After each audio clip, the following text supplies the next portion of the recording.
नमस्कार बच्चों।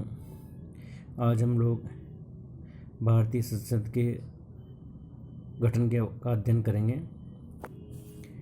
भारत में संविधान के अंतर्गत केंद्रीय विधानमंडल को संसद की संज्ञा दी गई है। ये संसद द्विसदनात्मक सिद्धांत के आधार पर गठित की गई है।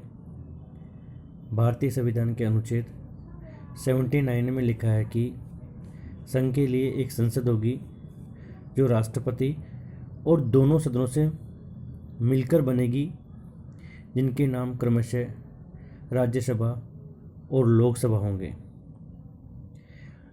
जब भारत के लिए हमारे संविधान निर्माता संविधान का निर्माण कर रहे थे, तो संविधान निर्माताओं के सामने महत्वपूर्ण प्रश्न ये था कि संसद की स्थिति के संबंध में ब्रिटेन की व्यवस्था को अपनाया जाए या अमेरिका की व्यवस्था को अपनाया जाए।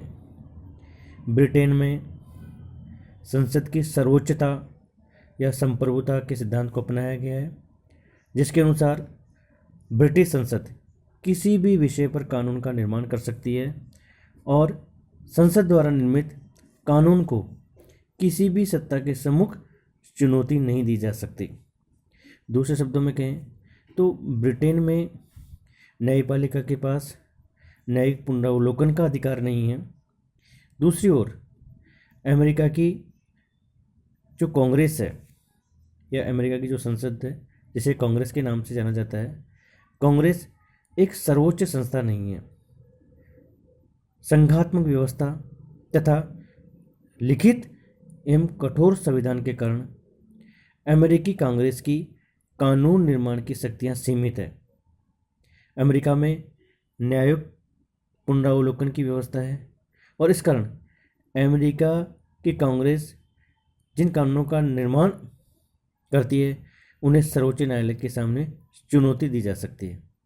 इस व्यवस्था के कारण ये कहा जाता है कि अमेरिका में न्यायपालिका की सर्वोच्चता है, व्यवस्थापिका की नहीं।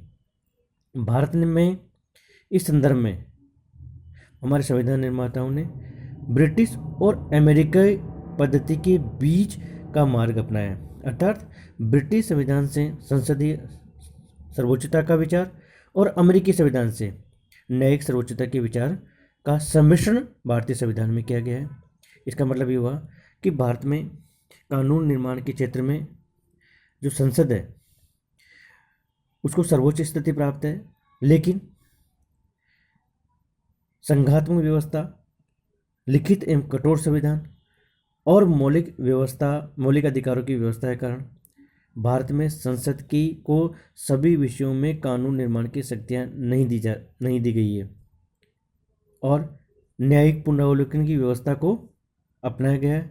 इसका मतलब ये हुआ कि संसद अगर कोई कानून बनाती है और वो संविधान सम्मत नहीं है, तो न्यायपालिका के द्वारा उसे अवैध घोषित किया जा सकता है।